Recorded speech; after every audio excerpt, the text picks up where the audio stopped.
Hello and welcome to another Brawl video. Today we're checking out this Temur colored stompy deck built around Eshki, Temur's Roar, voted on by my supporters on Patreon. This 3 mana 2/2 says whenever we cast a creature spell, put a +1 counter on Eshki. If that spell's power is 4 or greater, we draw a card. If it's 6 or greater, then Eshki deals damage equal to its power to each opponent. Now we are playing this in 1v1, so some of the power from Eshki is lost since we don't get to deal damage to multiple opponents, but it's still a powerful card draw engine if it can stick around, as well as a way to close out the game just by casting some large creatures. And cast large creatures we will. If we take a look at our deck breakdown, it's pretty straightforward. We've got our mana producing cards in the first section, and those are mostly creatures that will make mana for us. Then we've got our 4 power and higher creature cards to enable Eshki, and then we've got additional payoffs for casting creatures or specifically 4-powered creatures, often drawing cards in the process. And then our miscellaneous section includes a little bit more interaction, some blue counter spells, some red burn spells and pump spells, and then some cheaper green creatures that can also pick up additional counters as we cast larger spells throughout the game. So yeah, that's basically our deck in a nutshell. Now for the deep dive, starting with our mana acceleration. At 0 mana, of course, the Chrome Mox can lead to some very exciting starts. And then at 1 mana, there's Birds of Paradise, Halfling, Elvish Mystic, and Lanor Elves. And then Utopia's Sprawl, not a creature, but will often be able to fetch up a forest, so we can enchant it, making additional mana for us. Bloom Tender is great if it survives, as we can play Eshki on turn 3, and then Bloom Tender immediately makes 3 mana, so we can maybe cast another creature spell, which might also trigger Eshki, drawing a card. Then there's Fanatic of Ravenous, also great in a deck full of 4-powered creatures. The Heirloom is awesome as it can make mana right away to cast our creature spells and can maybe give creatures trample and draw additional cards as well. The Caryatid is a slightly weaker version compared to the Fanatic of Ravenous, but can also fix our colors. And then Lotus Cobra makes use of some of the fetch lands in the deck, so still a nice card to have access to. Ruby can immediately tap for a red or a green, cast other spells afterwards, and also benefits from having 4-powered creatures. Gross Spiral, another way to ramp early, putting a land in play. There's Arcane Signet, which is always worthwhile, as we can immediately tap it for mana. And then at 3 mana, we've got some bigger ramp cards with Gwenna, which can make 2 mana, and can often untap it by casting a 5-powered creature or greater, so we can cast additional spells afterwards. Selvala can also be a great payoff for controlling a large creature. We've got Kiora, which can also draw cards for having 4-powered creatures and can untap permanents, including some of our mana creatures that might produce more than 1 mana. We've got Uro putting additional lands in play, can also escape it out of the graveyard. Temur Battle Crier gives us a 1 mana discount for each 4-powered creature we control, so that can also lead to some very explosive starts. Hulking Raptor gives us 2 mana each turn. Then there's the Slumbering Isle, which starts out as a land that makes 2 mana, but it's still a 12-powered creature on the stack, which can trigger Eshki. Then Goldspan makes additional treasure tokens, and the Overlord we can either impend or cast for 5 mana, giving us additional lands in the process. Then we've got our additional 4-powered and higher creatures, starting at 2 mana with a Tyrant, a 4/1, legendary creature, no abilities, but good enough in this deck. The Dreamtide Whale is very synergistic, letting us proliferate whenever we cast our second spell each turn, and it triggers all of Eshki's abilities. Then there's a Bonecrusher Giant, which we can first use the Adventure to deal 2, and then a 4-powered creature afterwards. Trailblazer, another payoff for playing 4-powered creatures, drawing cards in the process, so could also put it in this next section. There's the Hammer Skull as a 6/6, just a large beefy creature that can trigger all of Eshki's abilities. Ronos, an indestructible god that's not too difficult to enable in this deck, so we can keep attacking with all our creatures, maybe pumping them up. The Spinner of Souls makes it so we at least draw a few replacement creatures if they get destroyed. Surak can also punish the opponent for removing our creatures. There's a Scrap Shooter to deal with artifacts and enchantments. Clothis, another indestructible god, and again it's not too difficult to enable it since we have so much devotion in red and green. Goreclaw I could also put in the mana section, gives us a discount for casting large creatures, and can also pump up all our creatures when it attacks. Surak can give our creatures haste if we have Formidable enabled. There's Ansrag as an 8/4, another high-powered creature. The Agonosaur at 5 mana and 8/8 Trampler, but can also cycle it and use it as a trick. Vorinclex finds additional forests when it enters. Xenagos can double a creature's power and give it haste until end of turn. There's Surak, which is great against blue control decks, making our creatures uncounterable. And then we've got Kogla to fight opposing creatures and blow up artifacts and enchantments. And then Galta we can often cast on the cheap, also triggering all of Eshki's abilities for potentially just 2 mana. Then a Fight Rigging we can pretty easily enable to cast a card for free. Garruk's Uprising will draw us more cards when playing 4-powered creatures, giving them trample as well. Then we mentioned the Trailblazer. The new Frostcliff Siege gives our creatures 1 additional power, trample, and haste. Temur Ascendancy gives our creatures haste, and when a creature with power 4 or greater enters, we draw. Guardian Project draws when any creature enters under our control. We've got the Dragonhawk as another payoff for having lots of 4-powered creatures, as it can deal a lot of extra damage or exile those cards to provide additional card advantage. Itali can also exile the top cards of each player's library until we hit a non-land card and cast those for free. We've got a Voltborn Tyrant, another payoff for casting lots of 4-powered creatures, drawing cards and gaining life in the process. And then Great Henge, similar to Galta, gets a discount and can also draw additional cards when our creatures enter, as well as give us additional +1 counters. And then our interaction in blue includes a few counter spells. Stubborn Denial and the more recent Spectral Denial are both on theme in Temur colors. We also have Wash Away for opposing commanders. And then in red, a couple burn spells, Lightning Bolts, and a Wild Slash, another Temur card. And then we've got some pump spells, Monstrous Rage, and Temur Battle Rage, also excellent for closing out games. And then the Evolving Adaptive and Pelt Collector will steadily grow as we play more high-powered creatures, so those are also good to play early. And then the mana base is pretty straightforward. We've got our fetchable lands and fetch lands on the right, and then the remaining lands on the left, including a few additional utility lands, like the channel lands for added interaction. Arena of Glory can maybe give some creatures haste that typically wouldn't have haste. Castle Garenbrig can help us cast some of our bigger green creatures, and then some additional mana fixing throughout. So yeah, that's our deck. Now let's jump into some games and see how the deck does. Okay, we're on the draw, facing Alania, Divergent, Storm. Okay. So Spellslinger deck with lots of otters. We've got a Keeper, turn 1 Mystic, can maybe set up a turn 2 Fight Rigging. Although since we start with Command Tower, if we draw a non-forest untapped land, I could also play turn 2 Eshki. If they take out the Mystic, I just go tapped District plus Pelt Collector most likely. It's going to be a trainer finding the classic Lightning Bolt. So if I cast my commander, it just gets taken out. If I cast Fight Rigging, they probably bolt the Mystic. So then I don't get to play the Raptor on turn 3, which would be fun. Yeah, I mean, I can throw Eshki under the bus. Could also just cast the Bonecrusher Giant, although that feels like a waste when we're not using the Adventure first. I could still just Fight Rigging first. And then next turn there's a small chance I draw something to enable it. Find Kogla as the most impactful card.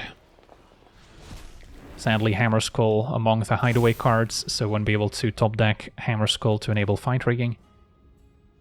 But yeah, if they bolt a Mystic, next turn I can cast my commander and then hopefully still play a Raptor afterwards. A Raptor picking up a counter from Fight Rigging, going up to 4 toughness right away, can put it out of range from a Lightning Bolt.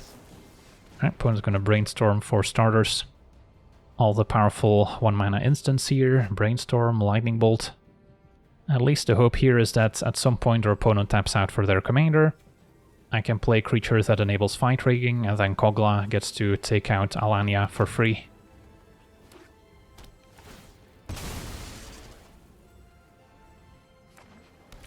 Two mana left. So our opponent got to shuffle away the cards they put on top with Brainstorm. Hoo-hoo, Cromox to the rescue. So now I can Cromox out the Hulking Raptor if I'd like. Or I could go Pelt Collector into Eshki, which is good too. But next turn the Raptor would enable Fight Rigging, so that's going to be worth something. And then I think we ditch Pelt Collector.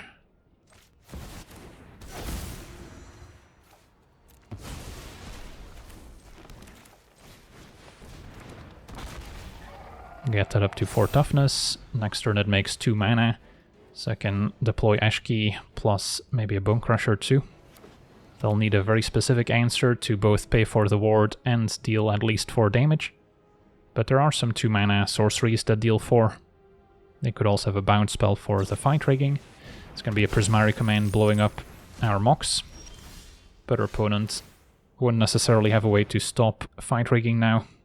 So we can cast Eshki, and then I guess I'll be a little bit short of casting Bone Crusher. Yeah, I could Grow Spiral, see what we draw into as well. Let's just start with the district, see what's on top. Forest. Doesn't seem needed. So I'll cast my Eshki. Counter on Raptor. Cast a free Kogla. Trigger Eshki. Draw Halfling. It's pretty good. Trainer down. So we didn't save Kogla for their commander, but we're in a pretty advantageous board state. Eshki up to 4 power. Casting Bone Crusher will draw us a card.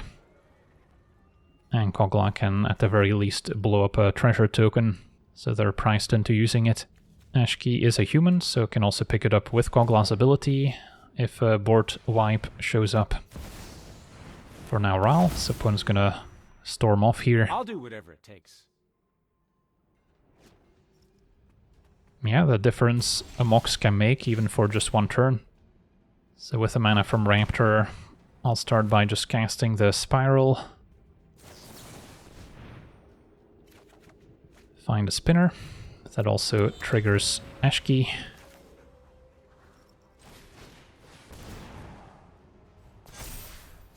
Draw into Wash Away, which we could keep available. Or I could cast a Bone Crusher before attacking to trigger Eshki once again. And what can our opponent have here to save them? I mean, a counterspell. Wash Away is just for their commander, but if they tap out for that, they seem pretty dead to me. So I'll cast a Bone Crusher, why not? And draw a Trailblazer. Go to attackers. And then, yeah, it's pretty even here. Could put counter on Eshki. Could put it on Kogla, so if they bounce it, we get to replay it. Although Kogla threatens to destroy the treasure, which is maybe what they need. So I can put it on the Raptor. At least that one's protected. In terms of sweepers, there is Burn Down the House, dealing 5 to everything, so then getting up to 6 toughness could be worthwhile. Our opponent did have a bounce spell for Kogla, so they do get to keep their treasure, like we suspected. But they are forced to jump with Ral. So now their best case scenario is maybe land River's Rebuke. Still leaves us in a pretty good spot, I think. Yep, that's exactly what they have. Back to hand. So we gotta rebuild. Let's see. What's the best way to do this? Trailblazer makes a mana, so I can cast another 3-drop. Could play Fight Rigging, but that's gonna take a second to set up. Also wouldn't mind keeping up Wash Away for their commander, since they're down to 2 cards in hand. So I could just go Raptor, keep up Wash Away, or we can tap out going Heirloom into Raptor. They'll know something's up if I don't cast a Halfling is the problem. So, I mean, 3-5. Opponent's going to be tapped out. Still kind of like the Raptor plan. So let's just go Heirloom into Raptor, and we're okay if they cast our commander next turn. Don't think I'll need Spinner. Halfling could also be too slow now. And then if Raptor gets to untap, I'm a land away from going Fight Rigging into Kogla. Opponent passes with mana up. Alright, so now maybe playing Halfling to make stuff uncounterable could have worked out too. But we have other ways to play around counterspells with a plot mechanic by countering back. So I think we'll be fine. So step 1, play a land. I guess I can plot Trailblazer, attack. If our opponent takes it, they're dead to the Stomp.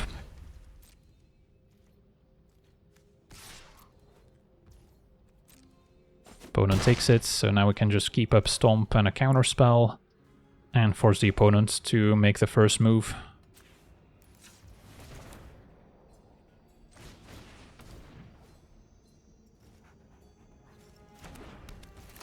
Alright, Pass a turn.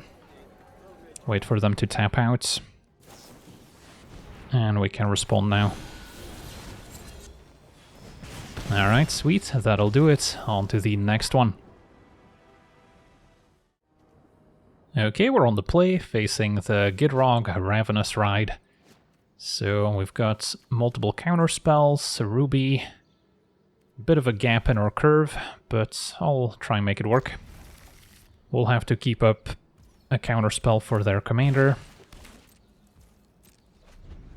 Hopefully Eshki can survive, but that's never a guarantee. So I can fetch maybe blue-green. And then keep a Rootbound Crag. Play Ruby attack.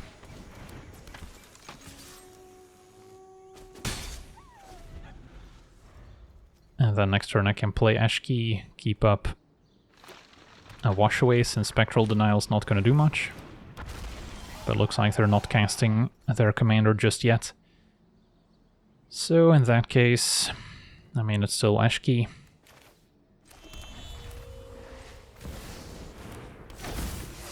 Pass a turn.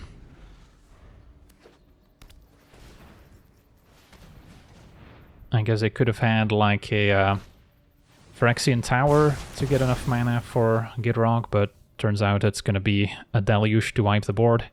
That's too bad. Back to the command zone. Now it's going to take us a while to redeploy, and they've got a halfling to make Gitrog uncounterable. So that was brutal.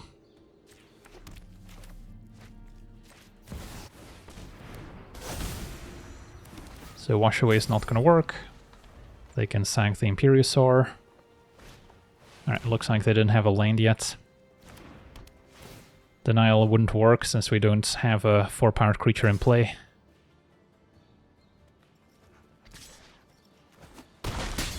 Take 6. And Trailblazer the draw. So probably want to start with Dragonhawk. Can maybe hit a land drop.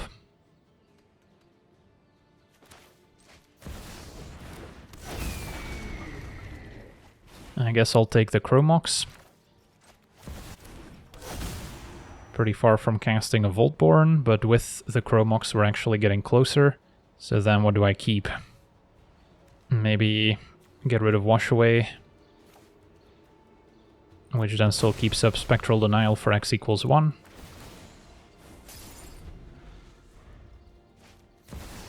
Shieldred is also uncounterable. So that's gonna hurt. But now with the land I can cast a Voltborn, which at least gains a little bit of life back. And it's also a good blocker.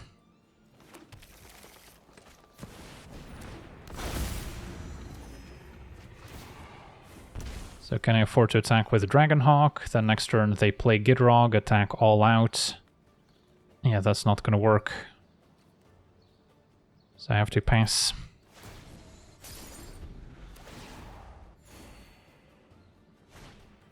And Garruk's Uprising. Opponent's still digging for an extra mana source. They found it. And passes it back. Okay. So a lot of my cards draw, which is not great in the face of Shieldred. But I do have a Spectral Denial up and now at least. So anything that's not legendary I can counter. So maybe start by attacking with Dragonhawk, see what we reveal. I'll get an Overlord on defense end of turn as well. Stubborn Denial and Uro. So let's see. Can play Pelt Collector, which will also trigger off Uro. Trailblazer is a little risky, since then we're drawing more cards with Shieldred in play.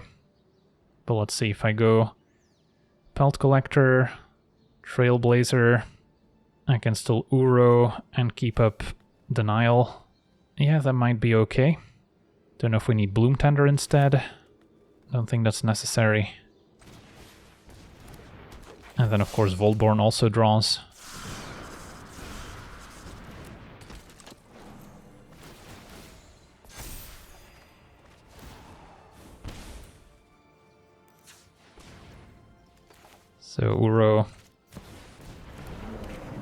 Trigger a bunch of stuff.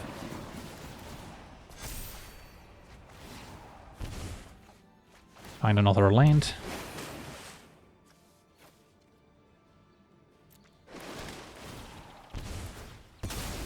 Belt Collector grows. Alright, so that was a pretty awesome turn, all things considered. Can still play the Bloom Tender, or I can keep up more mana for Spectral Denial. Yeah, let me just fetch a basic.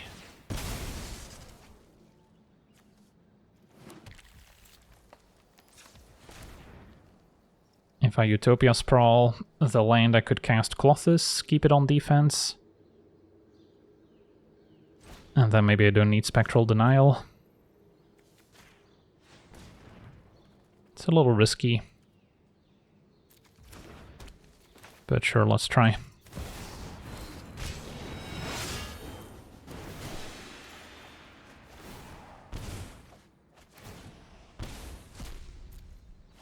So we're at 5, but we've got ample blockers now.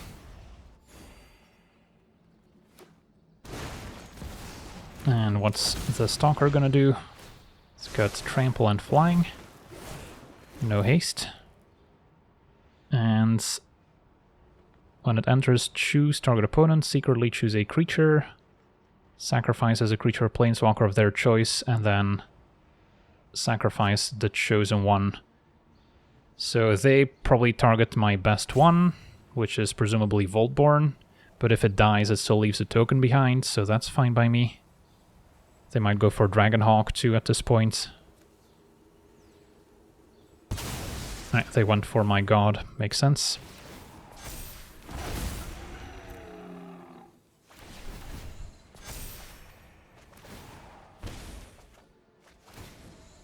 So we're back to 4.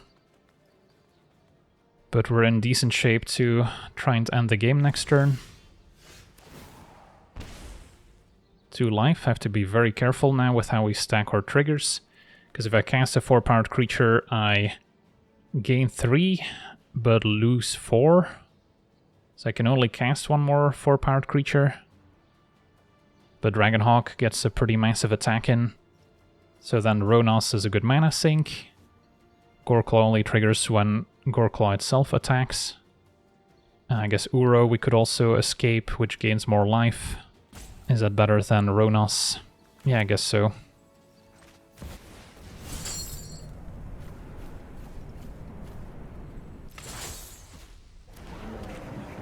Make sure to trigger Voltborn first. And then we should be safe enough.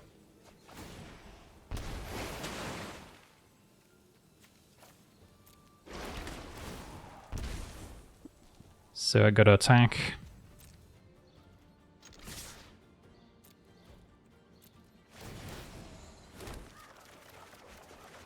And those are some good draws, including a Temur Battle Rage. So that should just end the game for us.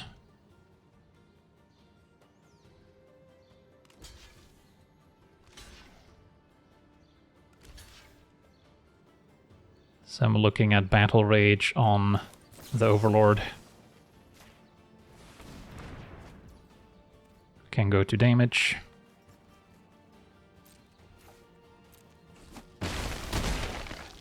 Could have also stomped something, but it also deals 2 if we just let the Dragonhawk trigger resolve.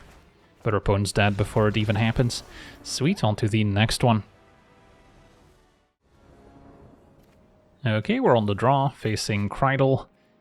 So our hand's not perfect, but I'll try it. If Bloom Tender survives, it can maybe make 3 mana for us. Can start by surveilling with red-green. Or we can fetch a mountain if we want a Wild Slash. Krydle's 3 toughness, so survives the 2 damage Wild Slash. So get a district. Stomping Ground seems worth keeping, although we have a lot of mana sources, so it could be overkill.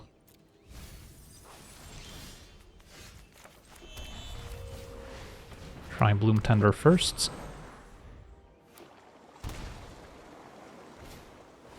And a Grassel Axe at least doesn't remove anything. So we get to play Eshki, have access to 3 mana. And a Wild Slash can take care of Grazzleaxe at least. So that seems fine. So I want to use the green and the blue on Heirloom. So I can still cast the birds. And then we can still Wild Slash. So that was a very efficient turn. Eshki down. Although we could still recast it. Otherwise, Monstrous Rage could have enabled Fight Rigging to cast a Hideaway card for free if we targeted Eshki. But that was unlikely to work out. Alright, now a Temur Ascendancy. Can give our stuff haste. And then can also let this tap for 3, so that seems worthwhile. So then we can still replay our commander.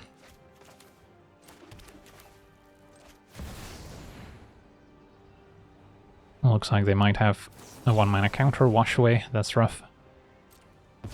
Alright, so that's not happening anytime soon. And then end of turn we'll just Surveil once again. Ooh, now a Curious Obsession. Yeah, that's getting out of hand. Especially if their hand is all cheap interaction.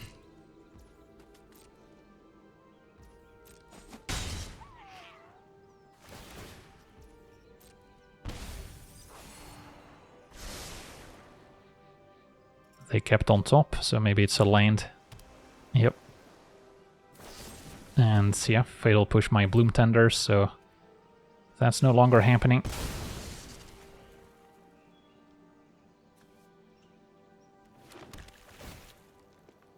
Galta, we're pretty far from casting, unfortunately.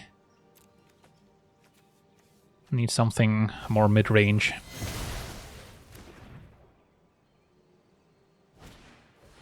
And a Spell Dancer is next. Alright, the Agonosaur is kind of what we were looking for. So I can cast that one. And then immediately attack. And draw off Heirloom.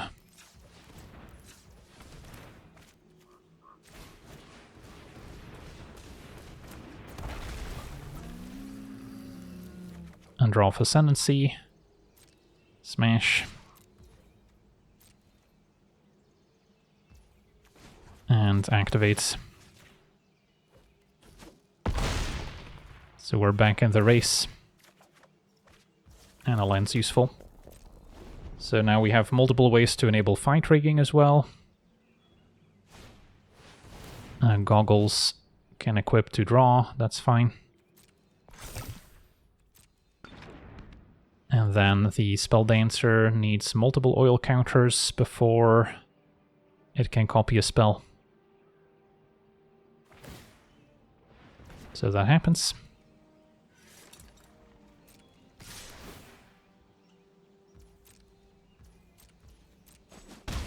Take 4 down to 10. Opponent gets to scry and draw a bunch. They kept on top once again. That's scary. So yeah, it all hinges on the Rex surviving. If it gets removed, we don't get to attack with Ravenous necessarily. Okay, Tiny Bones is fine. And a tap land, so Coast is clear. Gonna wait on a Monstrous Rage. And then it's gotta be Fight Rigging plus Ravenous. And then we can still Monstrous Rage.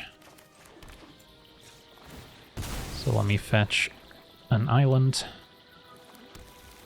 Cast the Fight Rigging, see what's in the hideaway. A Goldspan Dragon. So let's see, we go to attackers. We can cast it and then we can still attack with it too. Cast Ravenous, can use the Heirloom if I'd like. Although I could also draw with it. That's a hasty Ravenous. Draw a card. Find a Henge, which I could cast, but then I can't Monstrous Rage. So, yeah, I think we're happy to just move to attackers. Counter on a Rex. Or I could still put it on Ravenous, since we still have another creature that meets the condition. And we can give Ravenous trample anyway. Get a Goldspan, draw again. Technically they're not dead on board, since, yeah, we cannot give Ravenous itself trample as far as they know. But with Monstrous Rage we're in the clear. On to the next one. Okay, we're on the draw, facing Sidisi. And we've got a potentially very explosive opening. So I'm gonna keep. Now what do we do once we get all that extra mana in play is maybe not quite as clear. But if I Chrome Mox Growth Spiral, I can also play Lenor Elves. So that's a good starting point.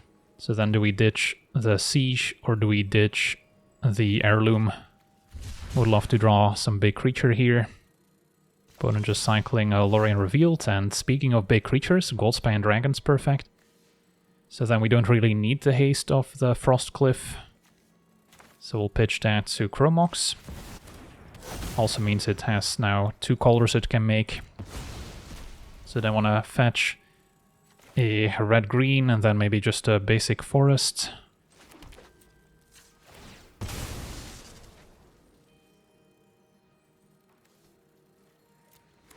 Cast Spiral. Could also put in Boseiju and play the elves. Alright, that's a lot of mana to untap with on turn 2. So we can already cast Goldspan, play Heirloom with a treasure.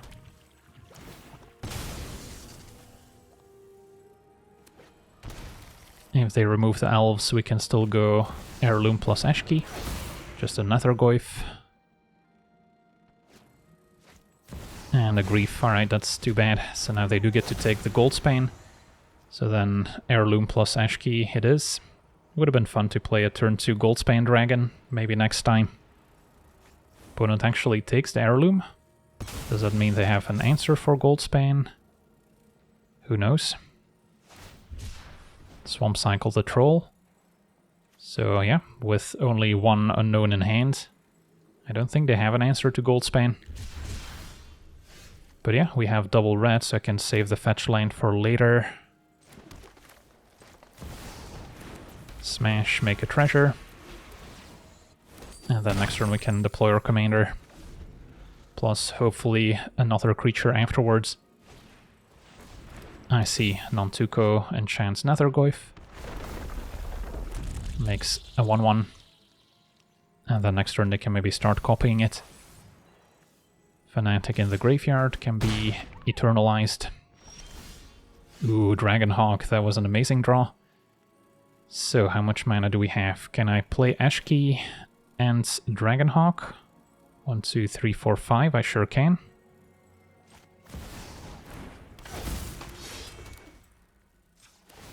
I could fetch Basic Forest, but in case they blow up some of my trinkets, I should maybe get another blue source.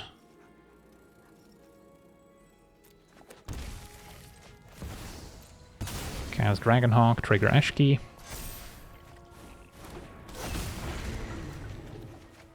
And smash.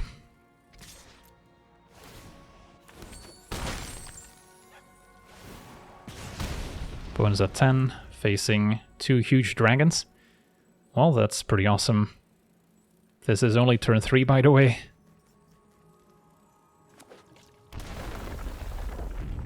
It seems like we were on the play this game, but we were not. So our opponent keeps up 4 mana. Are they gonna cast Sidisi? Then they're just dead on board. So they need interaction. Alright, they actually have removal for Dragonhawk.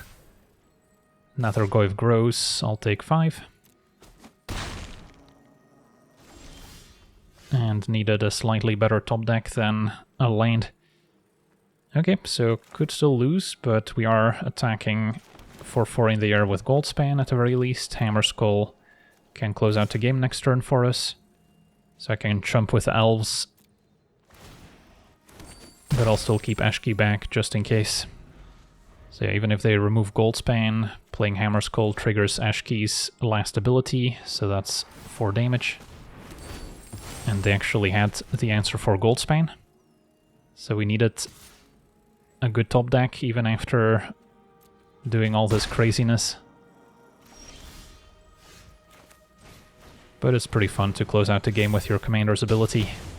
Sweet, on to the next one. Okay, we're on the draw, facing Kroxa, a red-black discard. Well, at least Fanatic is fine if it ends up in the graveyard at some point. Can discard the Battle Rage early on. Hopefully keep Selvala and Fanatic going. Yeah, I mean, it's not perfect. Could look for cheaper mana accelerants. Maybe that's still worth it. Alright, this does not really fit the bill. This is better. Don't care about Wash Away on Kroxa too much.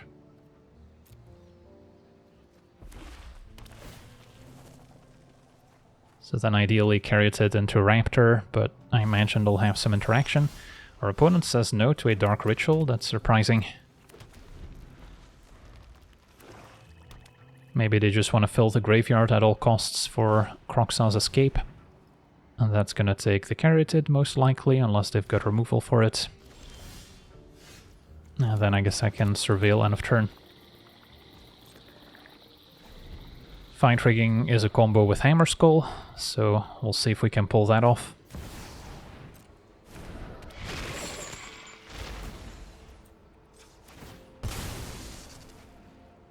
And get a blue-red surveil land. A Ruby is next. Don't really need it. So then I could ditch a land.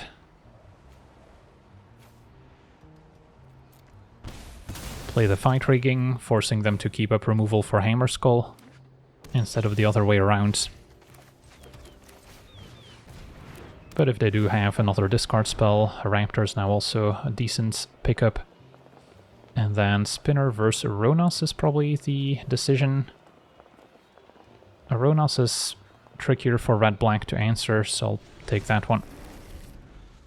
And if our opponent keeps up removal, maybe they won't be able to pay for the Raptor's Ward ability.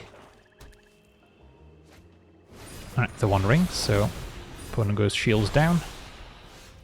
And I could cast a Raptor, just because it makes more mana for next turn, even though I don't get to put Aronas in play right away. Because the next turn I could go Eshki plus Hammer Skull. One Ring draws. We do have Bone Crusher Giant in the deck, which can be a way around the One Ring's protection. Ooh, opponent with a Momentum Breaker, that's rough, gets around our ward. Alright, I mean, Hammer Skull should still work to put in Ronas. Surak only gets to 6 power, so sure, I guess we'll go for it. Would have been nice to play Eshki first, but can't have it all.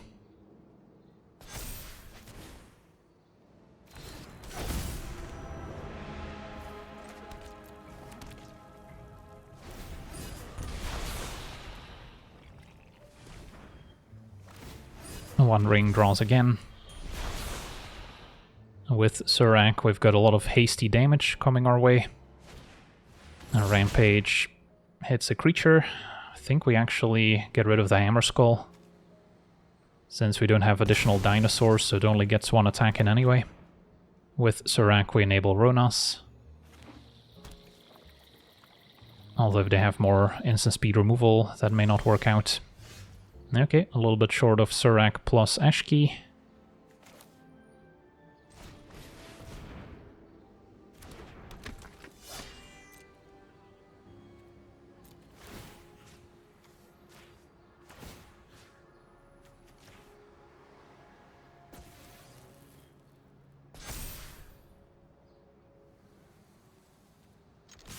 Hit you for 11.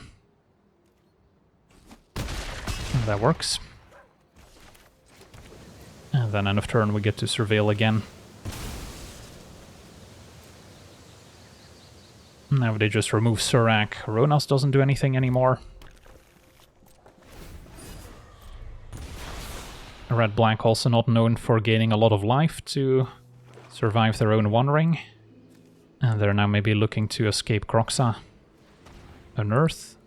Can get it back. And that's just 3 damage. I guess Momentum Breaker could eventually gain some life. And our opponent's getting back Kroxa. Okay.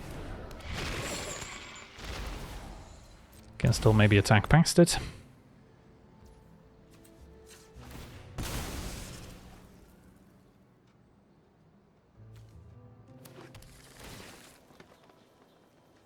Vorinclex with Haste of Zorak sounds good.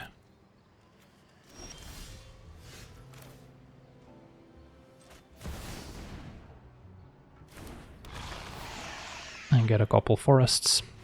And our opponent explodes. Awesome. On to the next one. Okay, we're on the play, facing Sab-Sunen, blue-green ramp. This hand's pretty awkward. No forest for Utopia Sprawl. Stubborn Denial can be hit or miss. And then no creature we really want a Monstrous Rage early on, so I'll take a mulligan. Not a huge improvement, but I guess we can try it. Need to find lands or cheap mana creatures. Bloom Tender could work. Blue-green's not gonna have many removal spells, so then Bloom Tender, especially if we draw land afterwards to play Eshki and then still have mana to play Kiora, would be awesome.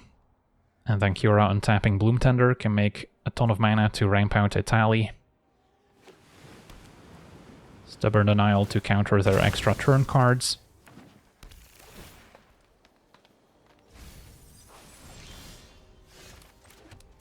Alright, so lands, untapped land I should specify next turn.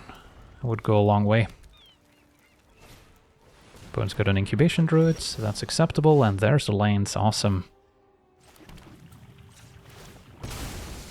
So, can get, I guess, Steam Vents is not really necessary. Just get a mountain, play Eshki, make 3 mana with Bloom Tender, cast Kiora, which can then untap Bloom Tender, and still have enough mana to Wild Slash the Incubation Druid. Could have also passed and then kept up both Stubborn Denial and Wild Slash, but yeah, that's gonna be good enough. Next turn we can easily cast Etali, and then from there it should be pretty straightforward. On to the next one. Okay, we're on the play, facing off against the Ultimus, mono-green, kind of like Galta, getting a discount for power among creatures. This hand has potential, so I'm gonna keep. Got turn 1 Elves, at the very least setting up a turn 2 Caryatid.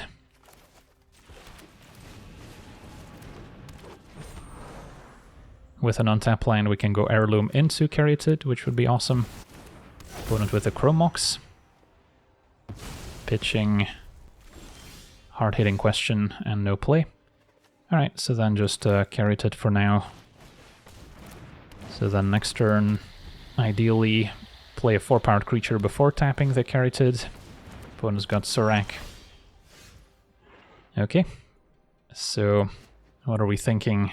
If I go Trailblazer, problem is Caryatid can only make mana of 1 color, so it doesn't help me cast Eshki after I play Trailblazer. I could go Trailblazer into Spinner of Souls, draw an extra card, in hopes of hitting a land so I can then keep casting more spells. Yeah, that seems reasonable. Plotting Trailblazer also an option, but then I don't get to cast a Spinner right now. And could still hit my land drop for a turn, which I did. Okay. We are counting on Caryatid for red mana. So then next turn, probably go for Vorinclex. Opponent's got Mythweaver. And a Stubborn Denial could be good as backup. So I can play Heirloom into Vorinclex, keep up Stubborn Denial, although I guess we already fetched our Breeding Pool.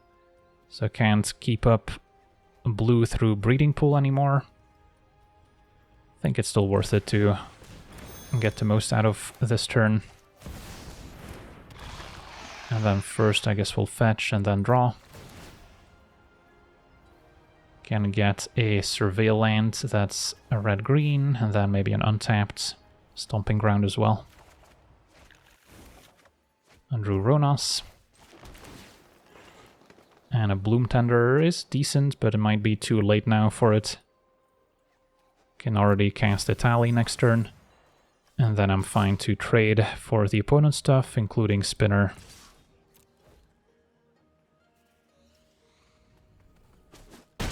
Because we want to make it harder for them to cast Ultimus.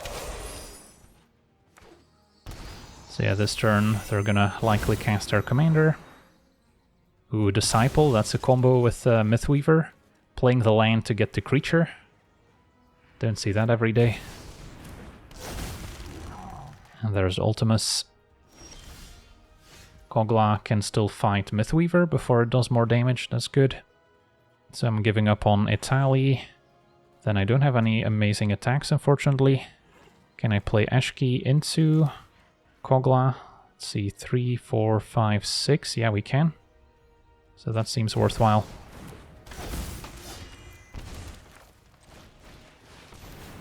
And draw off Eshki, draw off Trailblazer. Find your Mythweaver. And our hand is stacking up nicely. No attacks.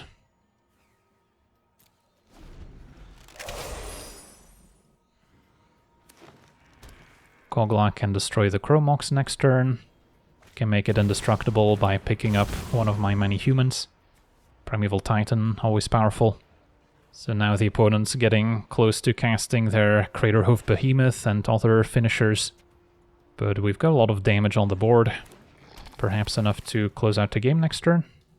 Especially if the Ultimus attacks, I'm kind of surprised by that.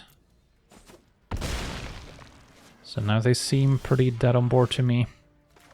Especially if we cast Italy, which might hit more ways to trigger Eshki.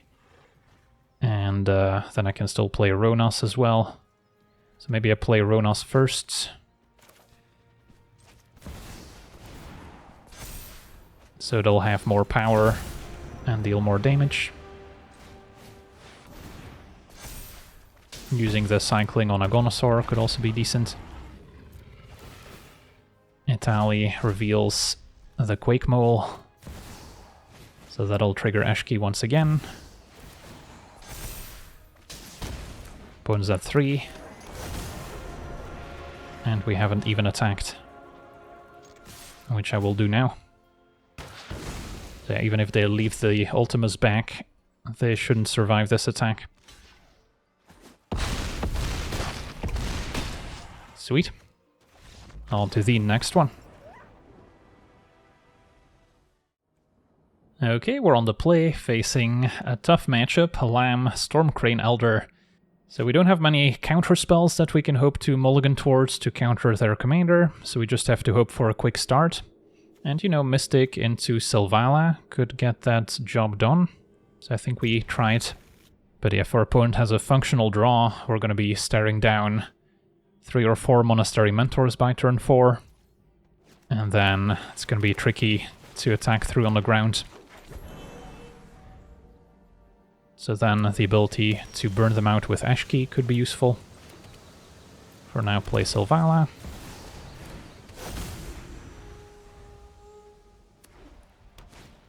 Opponent's got the Signet, so next turn they can already play Lamb. Okay, so what am I looking for? Can play Eshki, activate Sylvala, but that's still only making 2 mana, so not enough for Klothys. If I play Klothys, there's no fetch land. So, yeah, I guess it is just Eshki and pass. Or I guess attack for 3, not gonna Wild Slash anything. Did seem like they had an instant in hand. Could be a Mana Tithe. Do they dare tap out for Lamb? It's gonna be Birth getting a land first.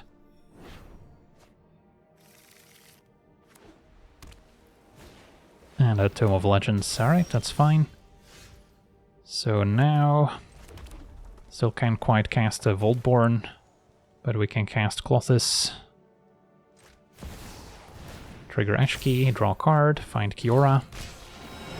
And yeah, we'll draw another card here. Siege for haste versus Kiora.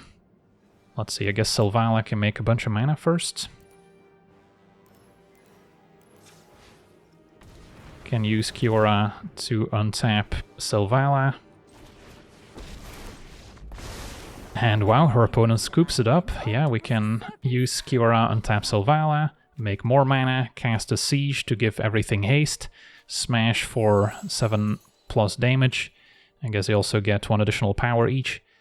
And then next turn we can cast a hasty Voltborn Tyrant, drawing multiple cards in the process. So even if they play Lamb and make a Mentor or 2, we should be okay. Sweet, on to the next one. Okay, we're on the play, facing Zoraline, Black-White, Life Gain Bats. Our hand has some reasonable tools, so we'll try. Start with Cascade, since I'm not guaranteed to draw 3rd land. And then we could start with Bloom Tender. If it survives, great. If not, next turn I can still go Signet, keep up Wash Away. And then Blue-Red seems fine.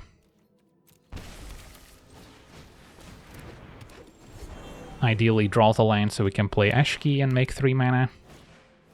A Deep Cavern Bat will have a look, so now Wash Away is not gonna catch them off guard.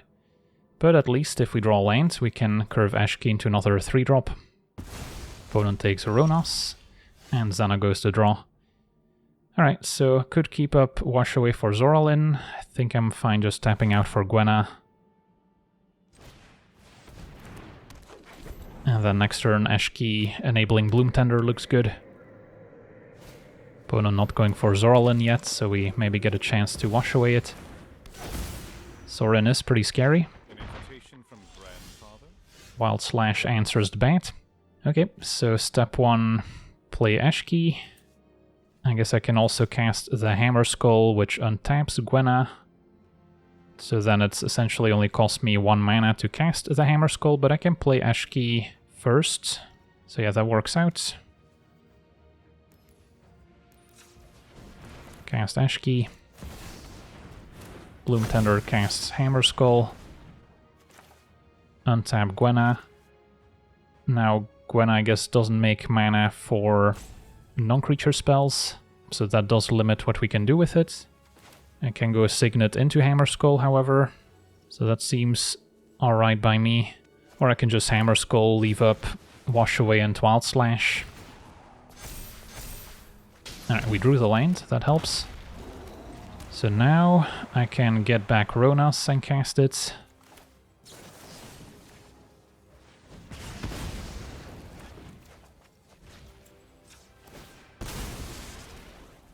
Forest is fine.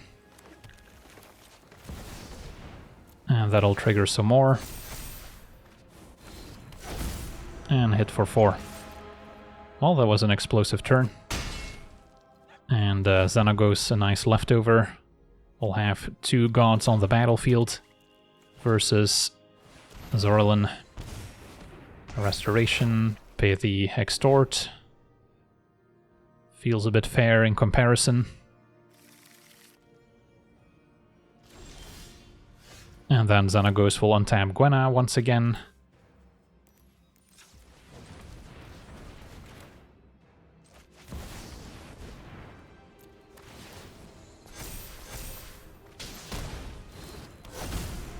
And Uro's maybe not the best play here, but I can play a Spinner.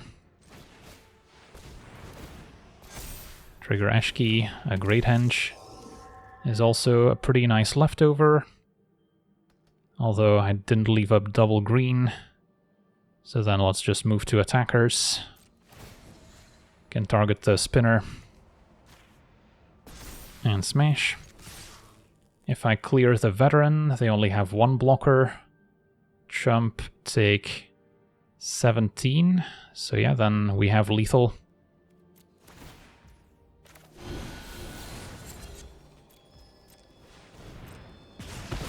Alright, so that worked out. Jump Spinner, gain 1, lose 17. Alright, and that'll do it. Awesome.